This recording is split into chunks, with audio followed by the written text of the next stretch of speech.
Bem, vamos começar um novo capítulo dentro da disciplina de nanociência e nanotecnologia. Vamos falar sobre a síntese de nanomateriais. Nesse caso, vamos começar especificamente com os métodos físicos. Bom, existe um grande número de técnicas disponíveis para sintetizar diferentes tipos de nanomateriais na forma de coloides, aglomerados, pós, tubos, varetas, fios, filmes, etc. Né?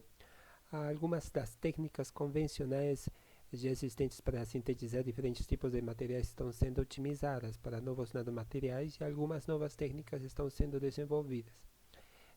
A nanotecnologia é uma disciplina interdisciplinar, então ela vai precisar da biologia, da química, da física, etc.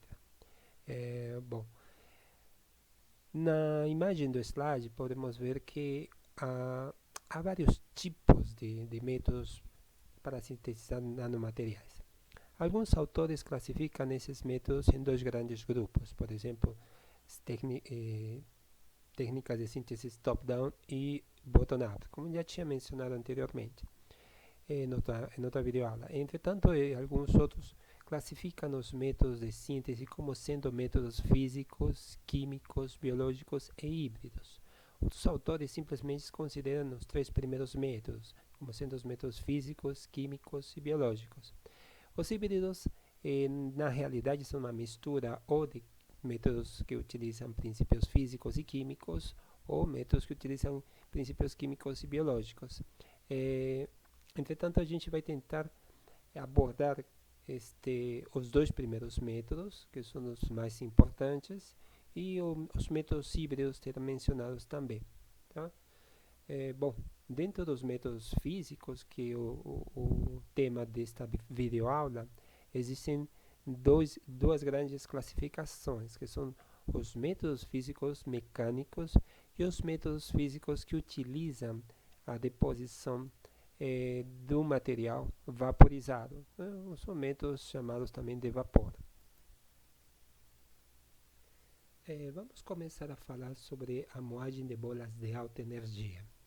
É uma maneira mais simples de fazer nanopartículas de alguns metais e ligas na forma de pó. Existem muitos tipos de moinhos, como planetários, vibratórios, de varetas, etc.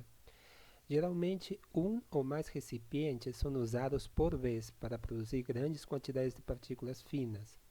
O tamanho do recipiente depende da quantidade de interesse. Bolas de aço temperado ou de carboneto de tungstênio são colocadas no recipiente, juntamente com o pó ou flocos do material de interesse.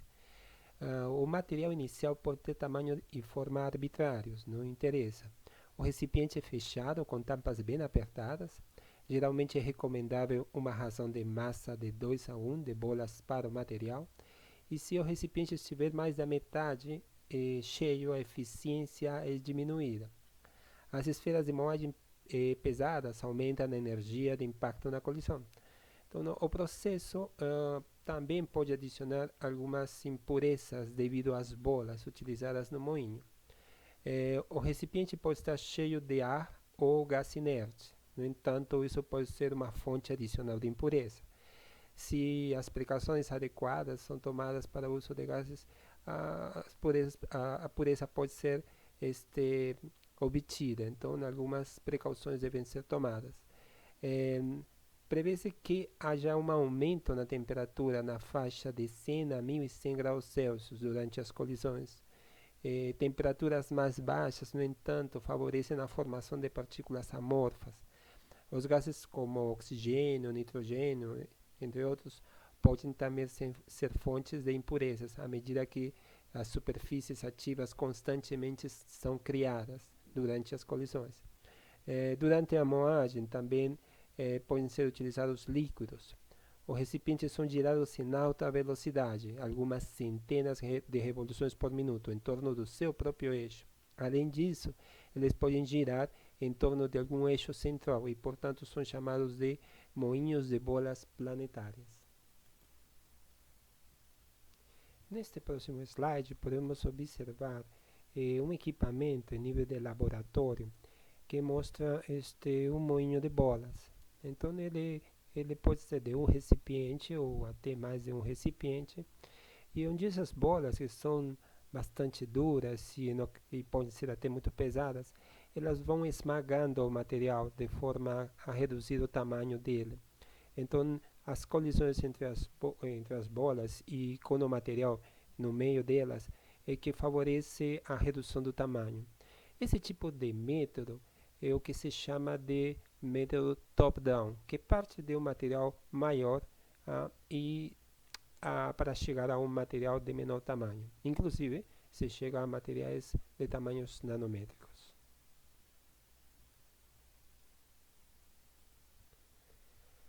Quando os recipientes estão girando em torno de um eixo central, como se vê na imagem, e além disso do próprio eixo, o material é forçado às paredes e pressionado contra elas. Ah, Ao controlar a velocidade de rotação do eixo central e do recipiente, assim como a duração da moagem, é possível transformar o material até um pó muito fino, alguns nanômetros ou algumas dezenas de nanômetros, cujo tamanho pode ser bastante uniforme. Alguns materiais como cobalto, cromo, tungstênio, ligas de níquel e titânio, ligas de alumínio e ferro e até de prata e ferro são transformados em materiais nanocristalinos usando moinho de bolas. Poucos miligramas até vários quilos de nanopartículas podem ser sintetizados em um curto período de alguns minutos a algumas horas.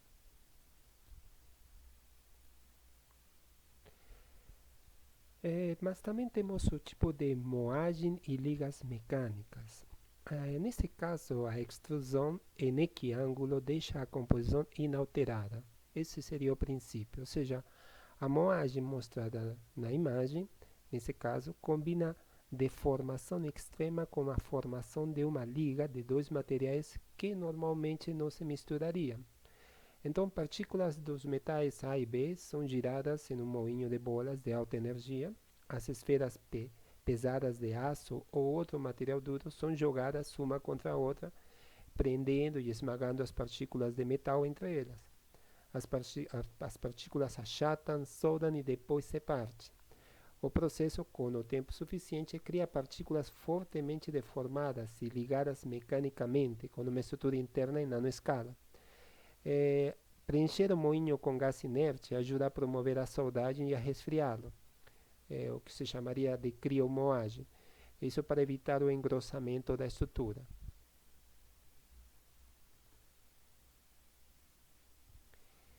Na mistura por fusão, que é outro método físico, é possível formar ou prender nanopartículas no vidro. Esse seria o princípio.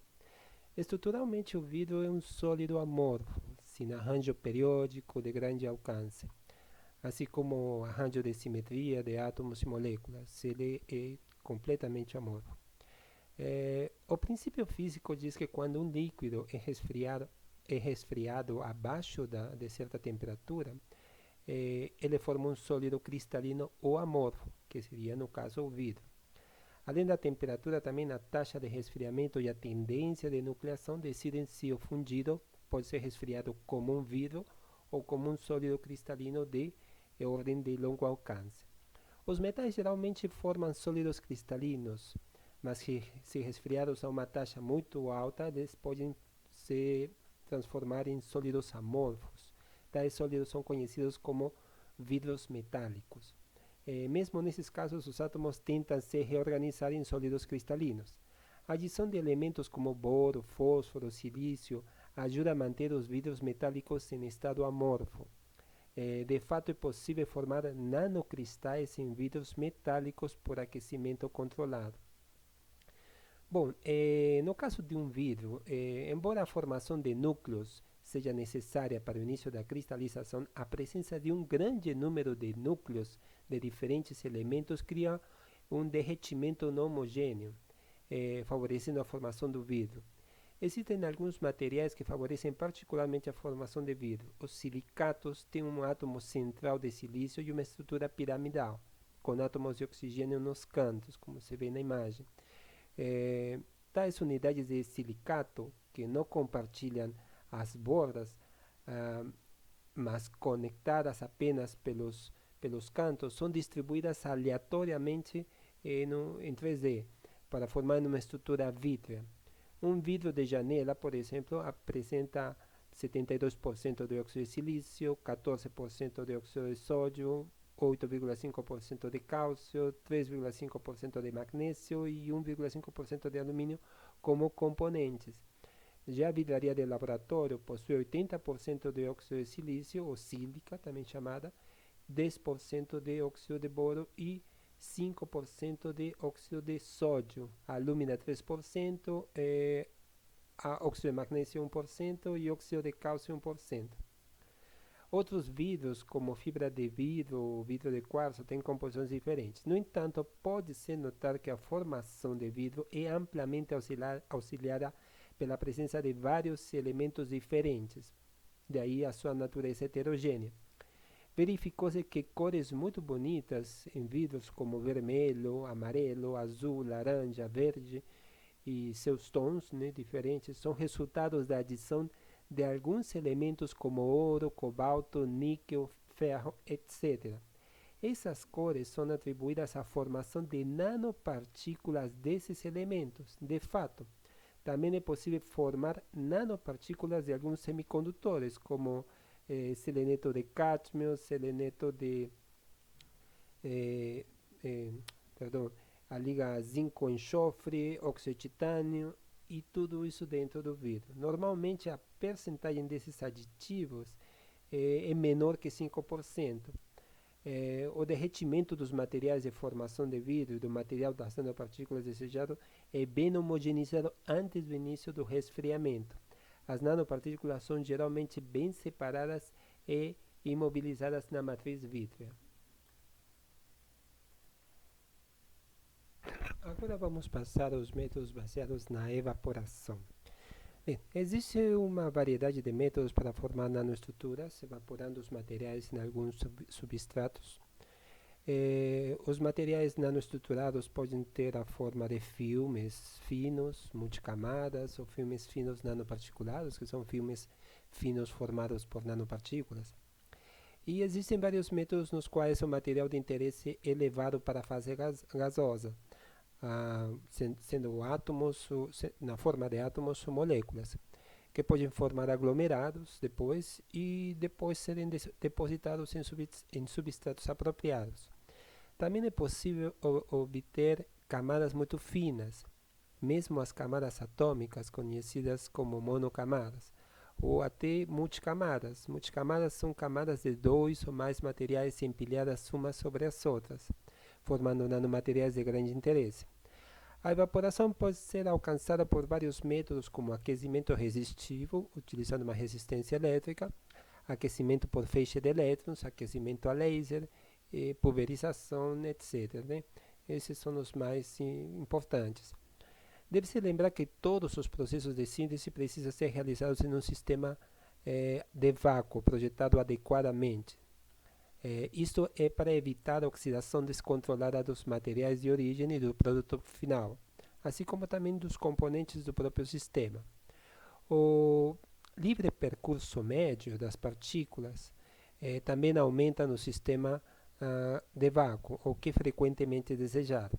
Mesmo que alguns gases reativos sejam usados em certos casos de deposição, é útil primeiro evacuar o sistema a uma pressão muito baixa para que os materiais a serem sintetizados não sejam contaminados por átomos indesejados e em seguida pressurizar o sistema para o valor desejado, né, introduzindo os gases de alta pureza na câmara de síntese.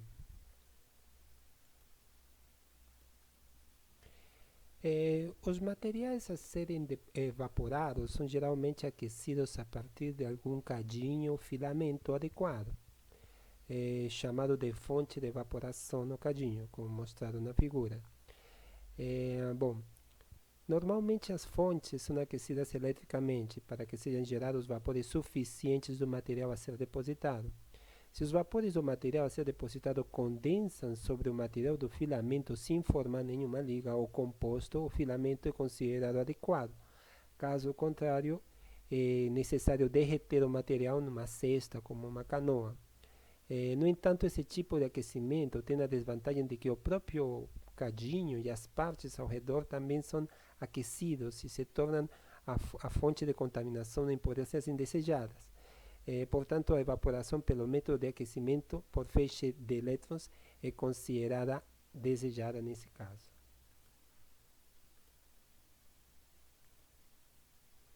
Bem, o feixe de elétrons, quando se utiliza um feixe de elétrons como fonte para vaporizar os átomos de uma superfície, concentra-se no material a ser depositado, ou seja, ele atinge o material que está dentro de um cadinho e que à medida que é gerado a partir de um filamento que não está mais na proximidade do material em evaporação, então agora esse material que está nesse cadinho, o feixe de elétrons, atinge o material.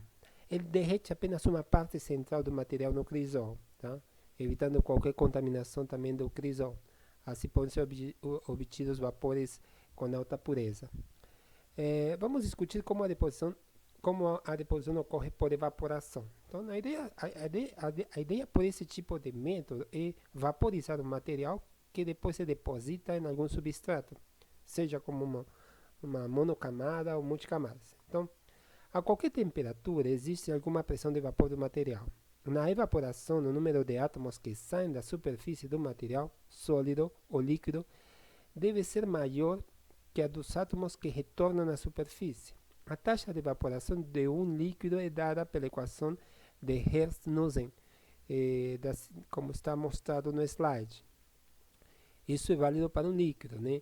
Onde N é o número de moléculas ou átomos que deixam a superfície líquida, A é a área da qual os átomos se evaporam, alfa é o coeficiente de evaporação, M é a massa de átomos em evaporação, K a constante de Boltzmann, T a temperatura, P asterisco a pressão no equilíbrio na fonte de evaporação e P a pressão hidrostática da superfície. Se nenhuma das moléculas ou átomos evaporados retornar à superfície da fonte de evaporação, então P, a pressão, será igual a zero. O coeficiente de evaporação, o alfa, surge quando alguns átomos, moléculas que retornam à superfície são refletidos novamente na fase vapor e também alteram a pressão. A equação que está sendo mostrada também sugere que a uma dada temperatura haveria uma taxa específica de deposição. Pode-se notar que as equações da taxa de evaporação seriam, em geral, mais complicadas do que as fornecidas por uma equação simples de Hertz-Nussen, que é válida somente para líquidos. E se torna mais complicadas quando a evaporação se trata de sólidos, né, compostos, ligas, etc.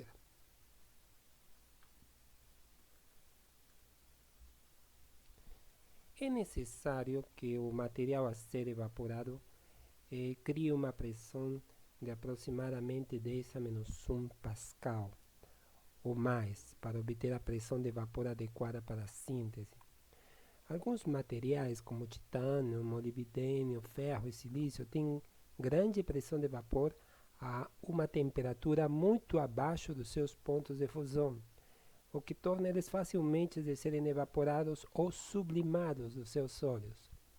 Já no caso de metais como ouro, prata, tem pressões de vapor muito baixas, mesmo perto dos seus pontos de fusão. Por isso, eles precisam ser derretidos para que ocorra evaporação, para atingir a pressão de vapor adequada necessária para a deposição. Nas ligas, os componentes se evaporam em taxas diferentes, dado que são formados por diferentes entidades químicas. Isso vai depender das suas formas como metal puro.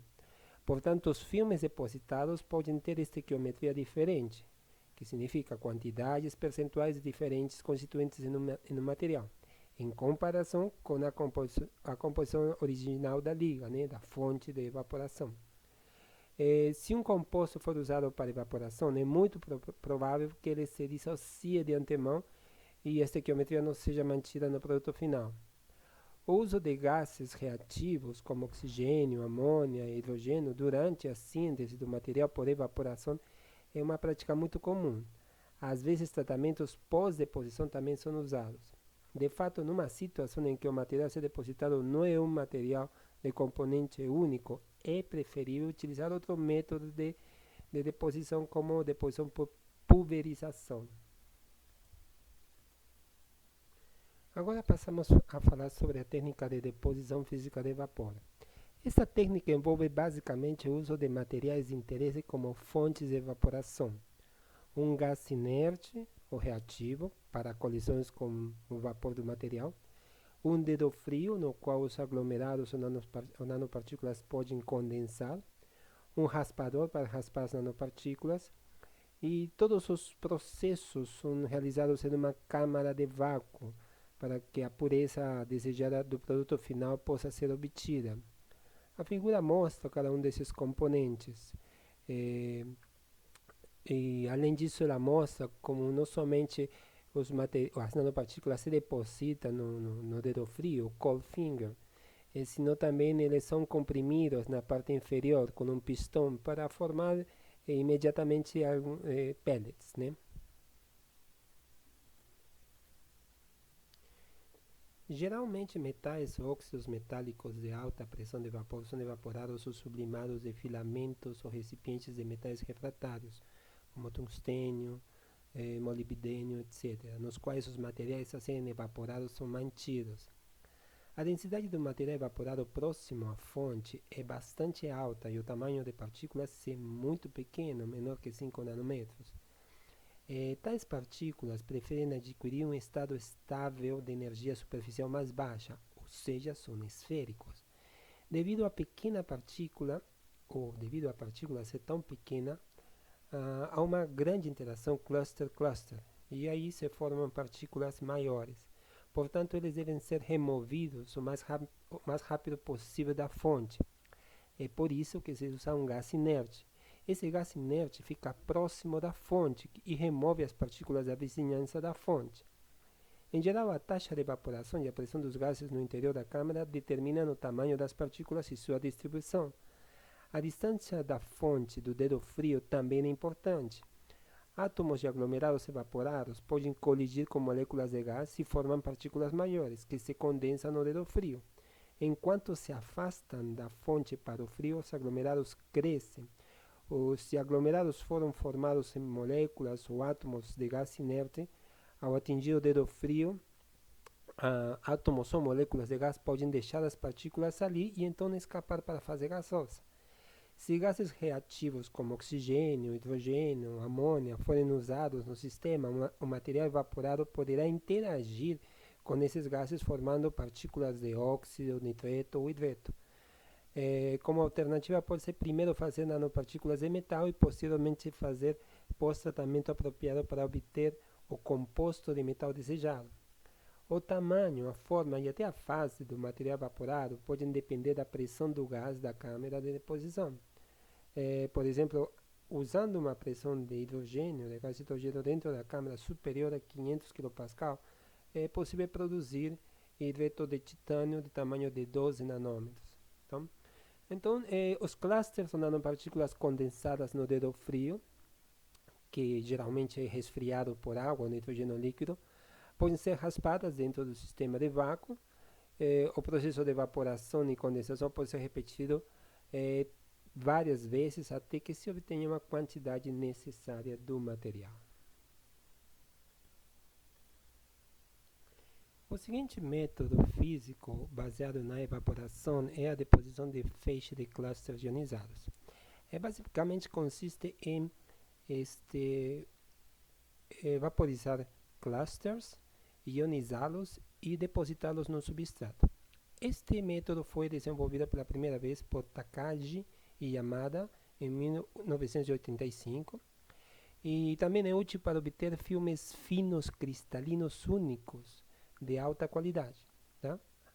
A montagem consiste em uma fonte de evaporação, tá? Depois um bico através do qual o material pode se expandir para uma câmara, um feixe de elétrons para ionizar os aglomerados, um arranjo para acelerar os aglomerados que estão ionizados e um substrato no qual o filme de nanopartículas pode ser depositado. Todos alojados dentro de uma câmara de vácuo adequada. Um arranjo pode ser visto no slide. Então, pequenos aglomerados do material fundido são expandidos através do bico fino. A pressão de vapor de 1 pascal a 1 kPa precisa ser criada na fonte e o bico precisa ter um diâmetro maior do que o livre percurso médio de átomos e moléculas em forma de vapor na fonte para formar os aglomerados. Então, em colisão com feixe de elétrons, os clusters são ionizados. Devido à tensão de aceleração aplicada, os clusters são direcionados para o substrato. Controlando a tensão de aceleração, é possível controlar a energia com a qual os clusters atingem o substrato. Aglomerados estáveis de alguns materiais precisam de energia considerável para romper suas ligações, então eles preferem permanecer como pequenos aglomerados de partículas. Assim, é possível obter filmes de material nanocristalino usando feixe de clusters ionizados. No entanto, não é improvável que alguns átomos neutros também sejam incorporados no filme. Além disso, os clusters não são selecionados em tamanho, portanto, eles podem ter uma ampla distribuição de tamanho de partículas. De fato, qualquer coisa que possa atravessar a tensão de aceleração pode ser incorporada no filme. O próximo método é a expansão de gás inerte, ou tipo jato livre.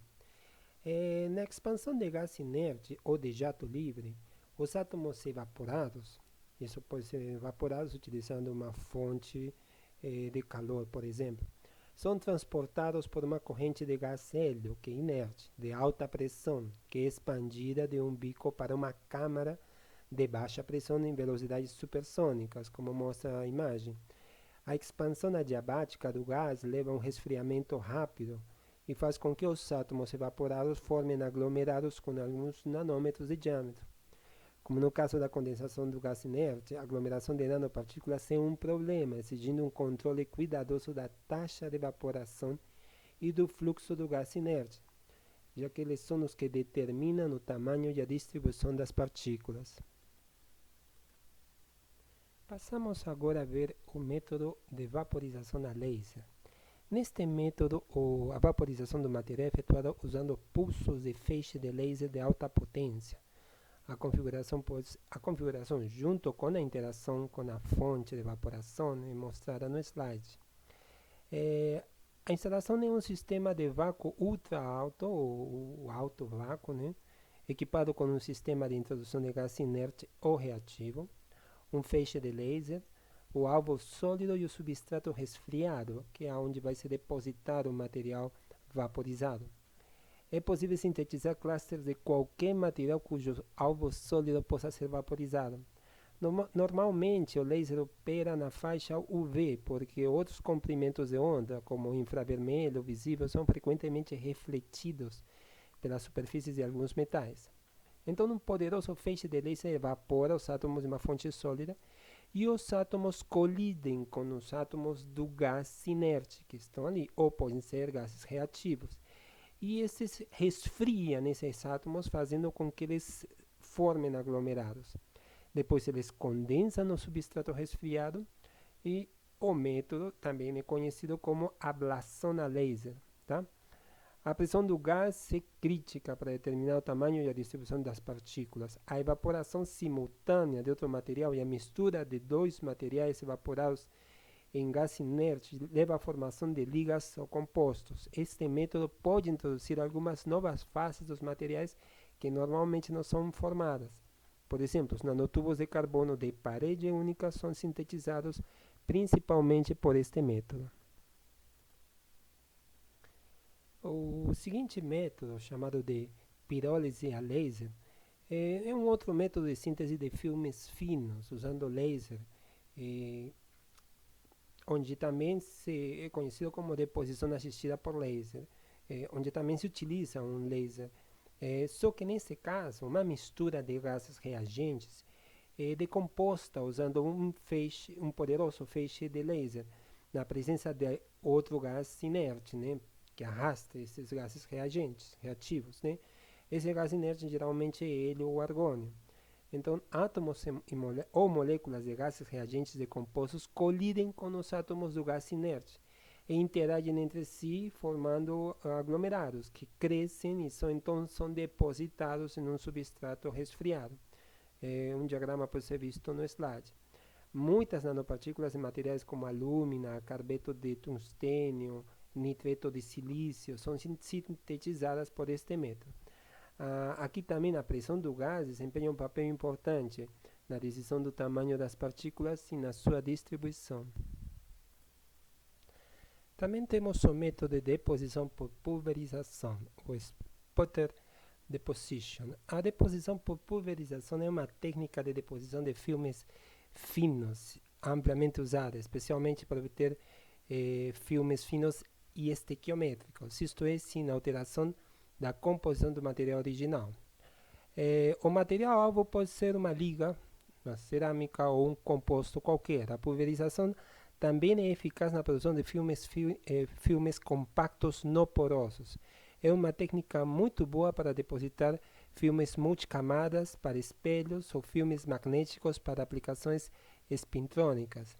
Na deposição por pulverização, alguns íons de gás inerte, como o argônio, incidem fortemente sobre o material alvo com alta energia, né? O feixe tem uma energia muito elevada.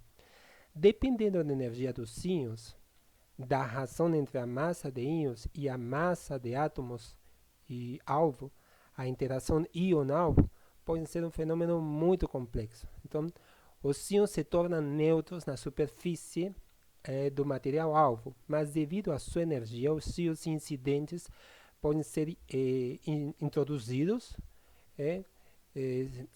recuperam sua neutralidade, criam cascatas de colisão nos átomos-alvo, deslocam alguns átomos-alvo, criam vacâncias intersticiais e outros efeitos, criam fótons e ao mesmo tempo em que perdem energia para atingir átomos-alvo ou até soltar alguns átomos-alvo ou até moléculas-alvo, depois aglomerados, podem ser liberados também íons e elétrons secundários, ou seja, o fenômeno é bastante composto. Uma imagem, um esquema do processo na colisão é mostrado no slide. Há um rendimento embutido nesse tipo de método, né? Um rendimento de pulverização, também chamado, né? E para diferentes elementos com o mesmo íon incidente e a mesma energia varia, né? Isso levaria a pensar que a partir de um alvo que consiste em dois elementos diferentes ou mais, aquele com maior rendimento de pulverização deve ser incorporado em maior quantidade que os outros no substrato, né? No entanto, os elementos com alto rendimento de pulverização são esgotados rapidamente e os outros elementos também contribuem. Tá? Assim, a estequiometria é alcançada no filme depositado. Então, a deposição é realizada em um sistema de alto vácuo ou ultra alto vácuo equipado com eletrodos, um dos quais é o alvo de pulverização e o outro é o substrato, né? Tem que ter uma instalação para introdução de gás e, embora o sistema durante a deposição esteja a uma pressão de gás, a pureza desejada é obtida. O próximo método de síntese baseado na evaporação é a deposição química de vapor. Embora pareça um método químico e não físico, na realidade é um método híbrido. E ele está sendo mencionado nesta aula de métodos físicos porque ele se baseia na evaporação de um material que depois vai ser depositado no substrato. Então, a deposição química de vapor é um método híbrido que utiliza produtos químicos que se encontram na fase de vapor, que são geralmente usados para obter revestimentos de uma variedade de materiais inorgânicos ou até orgânicos. É amplamente utilizado na indústria devido à instrumentação relativamente simples, facilidade de processamento, possibilidade de depósito de diferentes tipos de materiais e viabilidade econômica. Sob certas condições de deposição, são possíveis filmes nanocristalinos ou filmes cristalinos únicos. O processo básico de deposição química de vapor pode ser considerado um transporte de vapor reagente ou gás reagente em direção ao substrato, mantido a alguma temperatura alta, onde o reagente se quebra em diferentes produtos difusos na superfície, sofre alguma reação química em local apropriado para depois nuclear e crescer e formar o filme de material desejado. Os subprodutos criados, no substrato devem ser transportados de volta à fase gasosa, removendo-os do substrato. Quando vapores do material desejado podem frequentemente ser bombeados, ou dito melhor, os vapores do material desejado podem frequentemente ser bombeados para a câmara de reação usando algum gás transportador, que geralmente é um gás inerte. Em alguns casos, as reações podem ocorrer através da formação de aerossóis na fase gasosa, ou seja, na mesma fase gasosa. Existem vários processos como redução de gás, reação química entre diferentes gases de origem, oxidação ou alguma reação pela qual a deposição deve prosseguir. No entanto, é preferível que a reação ocorra no substrato e não na fase gasosa. Normalmente a temperatura de síntese está em torno de 300 a 1200 graus Celsius.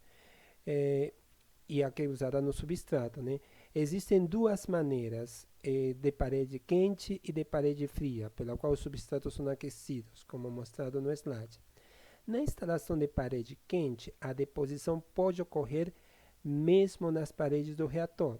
Isso é evitado no design de paredes frias. Além disso, as reações podem ocorrer na fase gasosa como design de parede quente, que é suprimida na configuração de parede fria. Então, é possível o acoplamento de plasma também com reação química na instalação de paredes frias. Normalmente são usadas pressões de gás na faixa de 100 a 10 elevado a 5 Pascal. A taxa de crescimento e a qualidade do filme dependem da pressão do gás e da temperatura do substrato. Quando o crescimento ocorre a baixa temperatura, é limitado pela cinética de reação da superfície. A temperatura intermédia é limitada pelo transporte de massa, isso é, fornecimento de gases reagentes ao substrato. Aqui a reação é mais rápida e o suprimento de reagentes é mais lento. Em alta temperatura, a taxa de crescimento reduz devido à dissolção de precursores do substrato. Quando dois tipos de átomos ou moléculas, sejam P e Q, estão envolvidos no filme desejado, queremos que sejam depositados no substrato formando um filme com essa composição, há duas formas pelas quais o crescimento pode acontecer. Uma é através do mecanismo Langmuir-Hinshelwood. Os átomos, moléculas do tipo P e Q são adsorvidos na superfície do substrato e interagem para produzir o produto PQ, por exemplo. Quando uma espécie é adsorvida, um excesso da outra, é absorvida em excesso da outra, o crescimento depende da disponibilidade de locais de adsorção para P e Q, como pode ser observado no slide. No entanto, também é possível ter outra maneira pela qual a reação pode ocorrer, isto é, uma espécie de P adsorve no substrato e a espécie Q da fase gasosa interage com a espécie P que está adsorvida. Assim, não há compartilhamento de locais. Esse tipo de mecanismo é chamado de mecanismo Eley-Widel, como mostrado no slide. O próximo método baseado na evaporação é o método chamado de deposição de arco elétrico. Este é um dos métodos mais simples e úteis que leva à produção em massa de fullerenos nanotubos de carbono, que será discutido em capítulos posteriores. A configuração, como mostrado no slide, precisa basicamente de uma câmara de vácuo e eletrodos refrigerados a água para atingir um arco entre eles. Entretanto, nem sempre se utiliza uma câmara de vácuo. Muitas vezes se coloca dentro de um meio aquoso, dentro da água. Os eletrodos se colocam submersos dentro da água também. Tá? Mas, bom, no caso da imagem, ele apresenta uma câmara de vácuo. Né? O próprio eletrodo, no caso positivo, atua como fonte do material, considerando que o eletrodo é feito de grafite. Então, se alguns catalisadores forem utilizados, pode haver alguma fonte térmica adicional de evaporação. Dependendo dos produtos desejados, é necessário introduzir um gás inerte ou um gás reativo. Geralmente, o espaço entre os eletrodos é de 1 milímetro. Usa-se uma corrente alta de 50 a 100 amperes, de uma fonte de alimentação de baixa tensão, de 12 a 15 volts. a pressão do gás inerte mantida no sistema de vácuo. Quando o arco é montado, o material do ânodo evapora. Então, isso é possível desde que a descarga possa ser mantida. O ajuste da folga do eletrodo, sem interromper o vácuo, se torna essencial, pois um dos eletrodos queima e a folga aumenta. A próxima técnica é a técnica de feixe iônico, ou também chamada de implantação iônica. Bom, existem muitos exemplos nos quais íons de alta energia, aqueles que têm poucos kV, a centenas de kV, ou de baixa energia, que são abaixo de 200 eV, são usados para obter nanopartículas. Os íons de interesse geralmente são formados usando uma pistola de íons, especialmente projetada para produzir íons metálicos, que são acelerados em alta ou baixa energia em direção ao substrato aquecido a poucas centenas de graus Celsius. Dependendo da energia dos íons incidentes, vários outros processos como sputtering e radiação eletromagnética podem acontecer, como já foi discutido na deposição por pulverização. Então, é possível obter nanopartículas de elemento único ou compostos de ligas de mais de um elemento. O pós-recozimento também é usado algumas vezes para melhorar a cristalinidade dos materiais. Em algumas experiências foi possível obter nanopartículas dopadas, isto é, nanopartículas nas quais alguns átomos estranhos são intencionalmente introduzidos para alterar as propriedades do material hospedeiro de maneira controlada. Isto utilizando implantação de íons.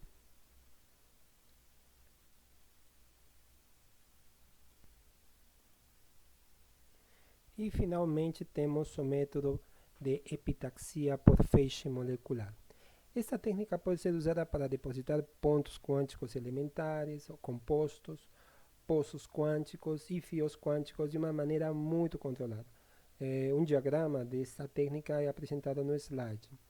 É possível obter um alto grau de pureza usando um vácuo ultra alto, um vácuo de 10 elevado a menos 8 Pascal. Então, consiste em fontes especiais de deposição conhecidas como célula de Knudsen ou célula de fusão. São empregadas para obter feixes moleculares de elementos constituintes.